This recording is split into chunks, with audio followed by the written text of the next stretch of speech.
The war is starting to get going in earnest now. Let's see the new creations from the Orc Codex that are starting to win big tournaments.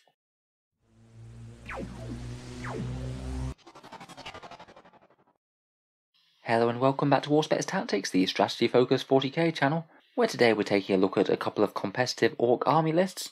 As it's 2 for the price of 1, they haven't just won 1 grand tournament, but they've won 2. As I'm sure most Orc players will be aware right now, Codex Orcs is kind of in a weird place.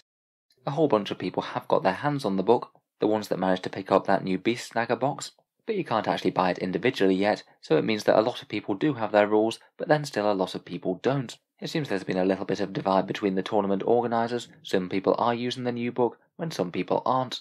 On top of that, a ton of the new models haven't actually been released. Kill rigs look great on paper, but of course we're not going to see them in tournaments yet, because Games Workshop hasn't released the kit. In any case though, all that aside, a couple of the events have been won by the new Orcs. So first let's take a look at a Freebooterz shooting army, and then a force that makes a fair amount of use of the new Beast Snagga units. Let's start out with the Freebooters though, and here we have a bit of a Speedwaaagh going on in this 2000 point army list by an Aussie Maloki, and I'm very sorry if I am mispronouncing that. They managed to run the list to win the Alberta Classic tournament, and the list itself is organised into Freebooters with a patrol and an outrider detachment. Freebooters are the Orcs that get an extra +1 to hit if one of the other units in their army has killed an enemy unit this phase. It's certainly one of the single clans that I was most interested in with the new book, and though it does work in melee, it is just insanely good for shooting Orc armies, as it usually means that you will be going from hitting on a 5+ to hitting on a 4+, which might not necessarily sound like a lot, but it basically does add an extra 50% to your eventual damage output, which is just insane compared with a lot of the other buffing rules in Warhammer 40k. Can be somewhat problematic to trigger, but hopefully if your opponent has a fair amount of units, you should be able to get some fairly reliable use out of it, certainly from turn 2, even if you don't have that many targets turn 1. I think the play would usually be to try and trigger the buff with as little shooting as possible, and then capitalise on it for the rest of the phase. In any case, the army is a Speedwaaagh, headed up by a Deathkiller Wartrike, who's extra survivable due to the 4+ invul save from Junk Boss, and has the Freebooterz relic that seems really quite good in Deathskulls banner, which allows you to remove obsec from nearby enemy units, and that combines really nicely with their stratagem to give obsec to any Freebooterz infantry unit. A nice 1-2 punch that you could use to take objectives right from under the enemy's nose. Interesting to see used to the squig hide tires here as well. They give an extra +1 to the move characteristic, and an extra 2 if he advances too. I guess that does make him pretty crazily manoeuvrable if he really needs to be. That's potentially a crazy 26-inch move if he uses his fuel mixer grot. Next up we have a Beast Boss on a Squigosaur, technically a model that isn't out yet, though I have seen a few people running sort of proxies as them, converted from the knob on Smasher Squig that came in the Beast Snaggas box. This thing just seems like one of the most solid units in the whole Orc Codex. I did make a video on his damage output the other day. This one's not going for the wombo combo of absolutely insane damage. Instead he's going for being as hard to kill as he possibly can be. He already has 9 wounds and a -1 to his damage characteristic. On top of that, he's getting a 5+ feel no pain type save from the Beasthide Mantle, and the Arda's Nails Warlord trait, which means that you must subtract 1 from the wound roll when you target the boss. As he's already a crazy toughness 7, that means that he's barely going to be affected at all by small arms that will wound him on a 6, and even things like las cannons will only be wounding him on 4s. Finally for characters, we have a very shooty big mech indeed, a big mech in mega armour. He's packing the frankly incredibly shooty Dead Shiny Shooter, an 18-inch Daka 1410 weapon at strength 5 and damage 2. Not too bad when he could be potentially hitting on 3s with that, as big mechs are ballistic skill 4+ in the new codex. When taken with his teleport blaster as well, he's just a general all-round shooting threat.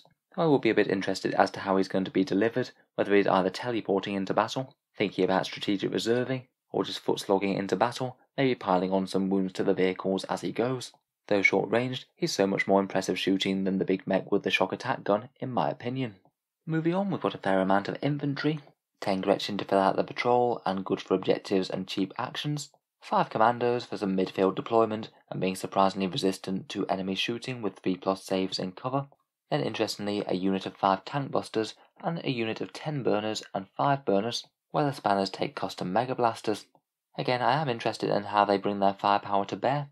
I guess they could teleport or use strategic reserve, or maybe they're just foot slogging alongside the vehicles, handing out a few repairs.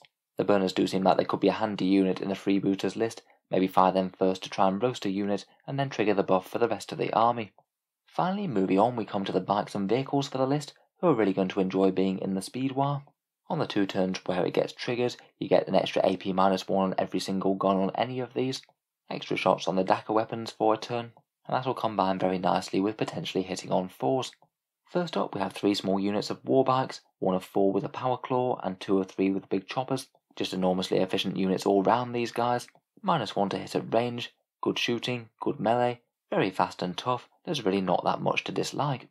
There's then 3 Megatrack scrapjets, now firing 3d3 missiles apiece and still a reasonable threat in close combat with their mortal wound impact hits.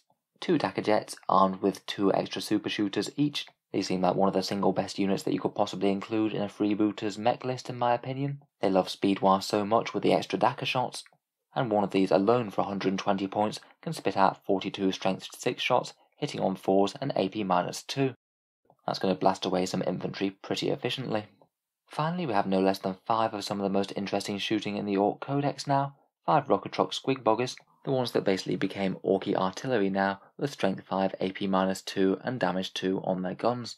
Again, they could be another decent option for triggering the Freebooterz buff, as their main gun won't actually benefit from it, so you could maybe fire off a whole bunch of them first, and then get the shooting boost on the units that matter. It's just really quite a powerful thing to be able to lay down this much firepower exactly where you need it on the map. Overall, the list looks like an absolute blast to play with. Really nice amount of shooting, really fast, and because it's Orks of course everything is at least decently proficient in close combat, that beast boss on a Squigosaur in particular. Really cool to see the first winning incarnation for a build that really seemed quite strong in the book. For the second list of the day, here's a list that's a bit more focused on the new Beast Snagga models, though there's plenty of other good stuff in there too. This is by Rich Kilton, who apparently used it to claim first at the Wargames for Warriors GT. This one's going for a bit more of a mixed clan approach. We've got an Evil Sons battalion where all the Beast Snaggas are living, and then a Deathskulls Outrider for some nice OBSEC infantry. The Evil Sons force has a fairly solid amount of squig units. It is again led by a beast boss on a Squigosaur, and again, while the datasheet remains the way it is, I'd expect to see one of these in most Ork lists. Again, he takes Arda's Nails for the -1 to wound, though for the relic he takes Resmecha's Redder Paint, another really powerful option. It adds 2 inches to the user's move characteristic, so 3 when including the Evil Sons bonus 2. But more importantly, it messes with the enemy's combat by making the unit that he touches fight last. It defends him against being interrupted against, and better allows him to charge alongside other units. For squig units, he's also accompanied by 2 units of 3 squig hog boys with bomb squigs, fast and absolutely brutal melee, and at least reasonably tough to enemy fire as well, and 2 knobs on smasher squigs, the ones that hand out a whole ton of mortal wounds on the charge, one of them taking faster than used, which allows him to hand out advance and charge to one Evil Sons core unit within 6 inches. That could give those squig hog boys a really quite massive threat range, or even just some of the regular or Beast Snagga boys on foot. Finally, for the detachment, we have a weird boy with Dajump and Fists of Gork, which he can use to make one character super fighty in a turn, so he could amp up maybe that beast boss on a Squigosaur, and then jump something around the board, most likely the 10 strong units of boys. Speaking of which, we've got 2 units of the new Beast Snagga boys, paying the extra couple of points for the +1 strength and the various other helpful things they get. Always going to be a pretty dangerous melee threat, and they have really quite a good threat range with Evil Sons too, particularly with the extra movement stacked on an advance and charge that you might be able to get from calling the War. We then have 2 units of regular boys, each of them just 10 strong and the knob taking a big chopper, one of them upgraded to the specialist mob truck boys. They're the ones who can really powerfully get out after a truck has moved, and again have a massive threat range on things that they can get stuck into. Again, we have a unit of Gretchen for actions and home field objectives, and a unit of commandos with the Power Claw. They get a discounted Power Claw for 5 points for some reason. And there's another 2 units of the commandos and the Deathskulls as well. Nice cheap units to put some threats in the midfield, and the Deathskulls ones will certainly make good use of their OBSEC. Finally, we have a 3 strong unit of Deathcopters. Pretty massive threat range with these guys, can fire off a whole bunch of rockets, have some strength 5 attacks in combat, and can innately deep strike if you need them to. Could potentially be a target for the drive-by Daka stratagem, which could allow them to double move across the board to get on objectives in a pinch.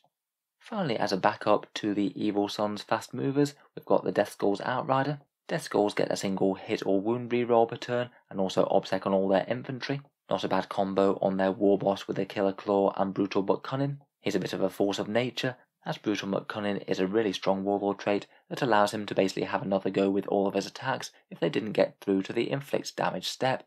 Definitely not a model that you want to get in the way of.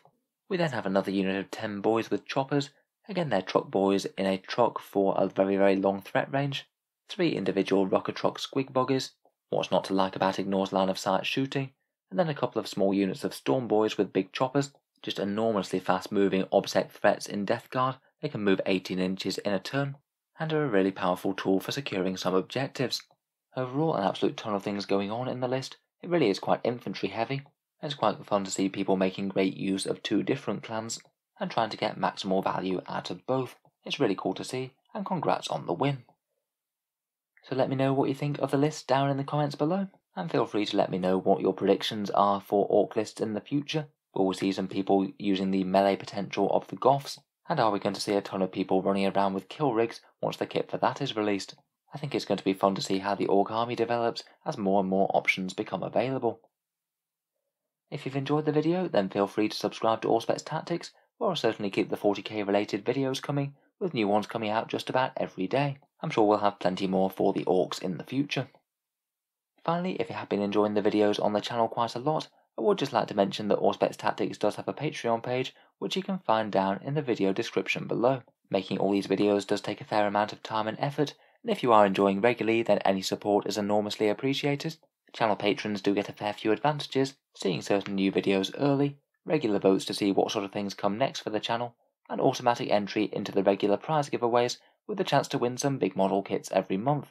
If any of that sounds good to you, or you'd just like to help support, then the link is down in the video description below. In any case, a massive thank you for listening, and I'll hope to see you guys next time.